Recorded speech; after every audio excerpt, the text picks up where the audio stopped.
సునాయాసంగా రైతు ఖాతాలకు పంపించింది. ఇప్పుడు ఏం రోగం వచ్చింది, ఏం బీమారి వచ్చింది? అచ్చా, ఇంకో మాట మీరు నాకు చెప్పాలి. ఈ కాంగ్రెస్ సిపాయిలు ఏం మాట్లాడారు ఎలక్షన్లో? కేసీఆర్ అంటాడు చక్కగా చేస్తలేడా, మేము చాలా సిపాయిలము, చాలా అనుభవం ఉన్న పార్టీ మాది, బ్రహ్మాండంగా చేస్తాం, మీకు 6 సందమామలు 7 సూర్యులు పెడతామన్నారు అన్నారు కదా, ఆయన నరికినారు కదా. ఇలా రాష్ట్ర ఆర్థిక ఆదాయం ఎందుకు దిగజారిపోయింది? దయచేసి ఆలోచన చేయండి. కేసీఆర్ ఉన్నప్పుడు రియల్ ఎస్టేట్ ఎట్లా ఉండే, రైతుల భూముల ధరలు ఎట్లుండే, హైవే పక్కకుంటే 2 కోట్లు 3 కోట్లు, డాంబర్ రోడ్ పక్కకుంటే ₹1,00,00,000 ధీమా ఉండే రైతులకు.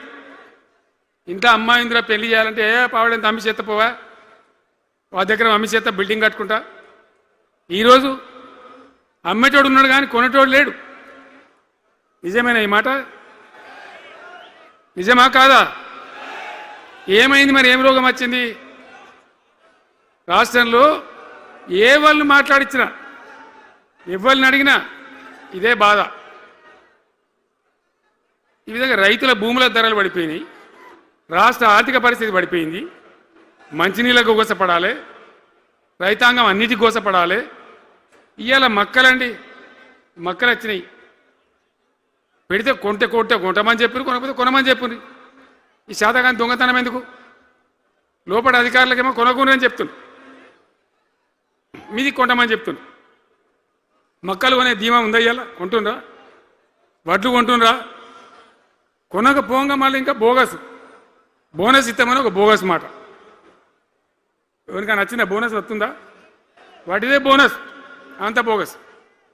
ఈ విధంగా పంట వేసిన కాడి నుంచి పంట కొనుగోలు దాకా బీఆర్ఎస్ ప్రభుత్వం అన్న నిలబడ్డది, రైతులకు తోడుగా నిలబడ్డది, రైతులను ఆదుకున్నది. ధాన్యం తడిసిపోతే కూడా కొన్నది. కానీ ఇలా రైతాంగం అంతా ఆగమాగం. రైతు బంధు ఎప్పుడవుతుందో తెలియదు, ధాన్యం కొనరో తెలియదు, కొంటే పైసలు తొందరగా వస్తాయో రావో తెలియదు.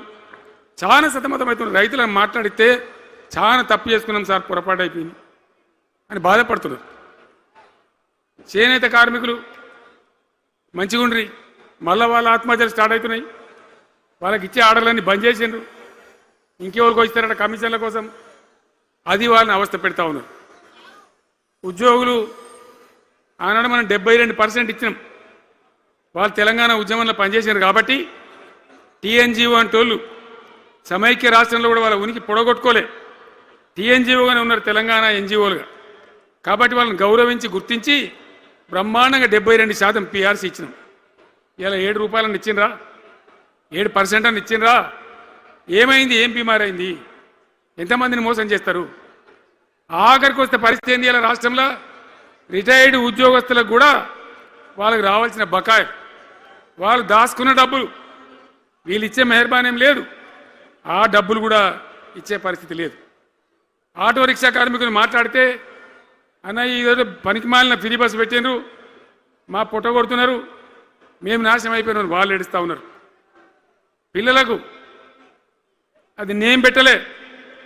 ఆయన కాంగ్రెస్ ముఖ్యమంత్రి అయినా రాజశేఖర రెడ్డి గారు అప్పుడు పెట్టిండు, ఇది ఫీజు రియంబర్స్మెంట్ అనే స్కీమ్. మంచి లాభం జరిగింది, నేను దాన్ని కొనసాగించిన. ఇలా మొత్తం బీసీలకు ఎస్సీలకు పిల్లలందరికీ ఫీజు రియంబర్స్మెంట్ రాక 10-12 వేల కోట్ల బకాయిలు పెడితే వాళ్ళు ఆగం, వాళ్ళు రోడ్డున పడరు. కోర్టుకు పోతే పిల్లల దగ్గర వసూలు చేసుకొని చెప్పి కోర్టులు చెప్తా ఉన్నాయి. వాళ్ళ గతి ఏం కావాలి? ఇప్పుడు ఎవరిని కదిలిచ్చినా ఈ రాష్ట్రంలో, ఎవరిని మాట్లాడించినా, ఒక విద్యార్థిని మాట్లాడినా, ఒక రిటైర్డ్ అయిన ఉద్యోగిని మాట్లాడినా, పనిచేస్తున్న ఉద్యోగిని మాట్లాడినా, రైతాంగంతో మాట్లాడినా, ప్రతి వాడు ఒక అసంతృప్తి, ఒక బాధ, మాకేదో అన్యాయం జరిగినటువంటి పరిస్థితిలో మాట్లాడుతూ ఉన్నారు. పిల్లలు పాపం చదువుకునే వాళ్ళు ఉంటే వాళ్ళకి విదేశాల్లో సీట్లు వస్తే 20 లక్షల రూపాయలు ఇచ్చాం. అంబేద్కర్ పేరు మీద, జ్యోతిబా పూలే పేరు మీద ఎస్సీ పిల్లలకు, బీసీ పిల్లలకు, ఓసీలలో కూడా నిరుపేదలకు ఇచ్చినాం. ఇలా దాన్ని బంద్ పెట్టినారు, వాళ్ళు ఆగమైపోతూ ఉన్నారు. అన్నీ కూడా సర్వనాశనం చేస్తూ ఉన్నారు. అన్ని స్కామ్లు, కుంభకోణాలు, భూ కబ్జాలు. పొద్దున్న లేస్తే పేపర్ తిప్పితే బాధ కలిగేటువంటి పరిస్థితులు. సో ఈ రకంగా సింగరేణి అద్భుతంగా ఉన్న సింగరేణి నాశనం చేసి ఇలా బొగ్గులకు స్కామ్, సివిల్ సప్లైస్ల స్కామ్, మొత్తం అని కూడా స్కామ్లు దోపిడీ తప్ప ప్రజలకు పనిచేసే పరిస్థితి లేదు. మరి ఏం జరగాల?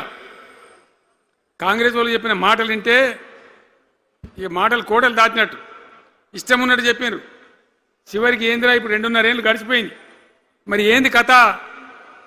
కాకికి పెడదామంటే కంకెడి లేవు, పిట్టకి పెడదామంటే పిడికెడి లేవు.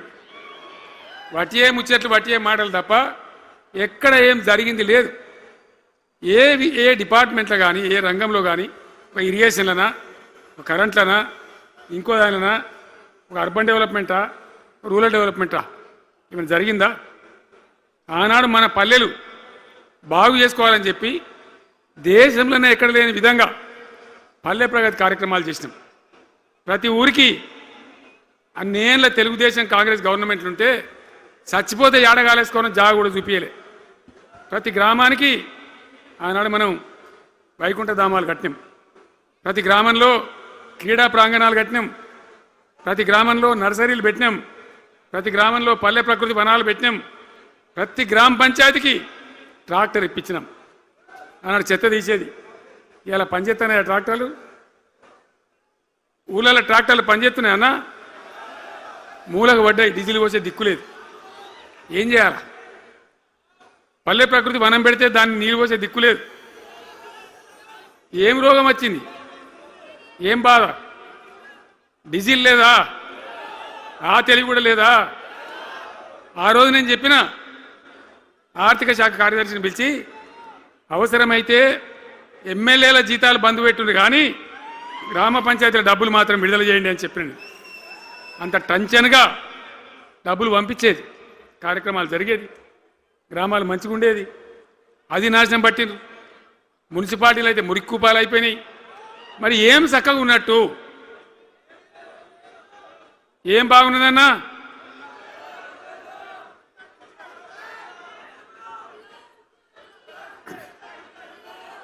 అందుకే జీవన్ రెడ్డి గారు లాంటి సీనియర్ నాయకుడు, అనుభవం ఉన్న వ్యక్తి నోటికెళ్ళి ఏం మాట వచ్చింది?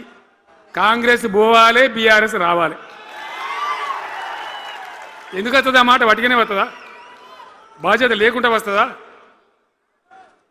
ఏది చూసినా కూడా చక్కదనం లేకపోతే, పొద్దున్న లేతే దోపిడి తప్ప ఇంకోటి లేకపోతే ఎందుకు ఈ పరిస్థితి వస్తుంది? రాష్ట్ర ఆర్థిక పరిస్థితి నాశనం, ఉద్యోగస్తులు ఆగం, రిటైర్డ్ ఉద్యోగస్తులు ఆగం, విద్యార్థుల జీవితాలు ఆగం, ఆటో కార్మికుల జీవితాలు ఆగం. ఎవరు చక్కగా ఉన్నాడు? సంతృప్తి ఎవరున్నారు? ఏం జరుగుతూ ఉంది? ఇది ఈ రాష్ట్రంలో ఉన్న పరిస్థితి. ఇక నేను చెప్పానంటే తెల్లారిదాకా చెప్పచ్చు. నేను ఒకటే మీద మనవి చేస్తూ ఉన్నా, ఖచ్చితంగా మళ్ళీ ఎట్టి పరిస్థితులలో ఎవరు ఏమన్నా సరే ఖచ్చితంగా రావాలి. ఇంకా ఈ అందానికి ఒకటి బోడముడ హైడ్రాని తెచ్చిపెట్టింది.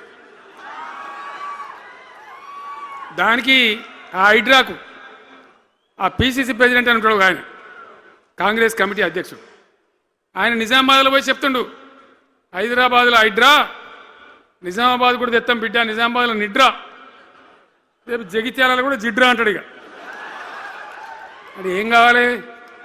మొత్తం పేదల కొంపలని కూల్చుడేనా? కేసీఆర్ రాజ్యానికి వచ్చినప్పుడు 3.5 లక్షల మందికి పేదలు ఎక్కడ ఉన్నారో అక్కడనే పట్టాలు ఇచ్చినాం. వాళ్ళని ఆగం చేయకుండా పాపం గరీబోళ్ళు 3.5 లక్షల కుటుంబాలకు హైదరాబాదు చుట్టుపక్కల వేరే పట్టణాల్లో కూడా పట్టాలు ఇచ్చిన వాళ్ళని బతకనిచ్చినాం. ఇలా ఏం కూలగొట్టుడు? అది పుస్తకాలు కూడా తీసుకుని పోరాటాలు చదువుకునేటి అంతే గిరితమా? నేను ఒక్కటే మాట మనవి చేస్తా ఉన్నా, గ్యారంటీగా బీఆర్ఎస్ గవర్నమెంట్ వచ్చేది ఖాయం.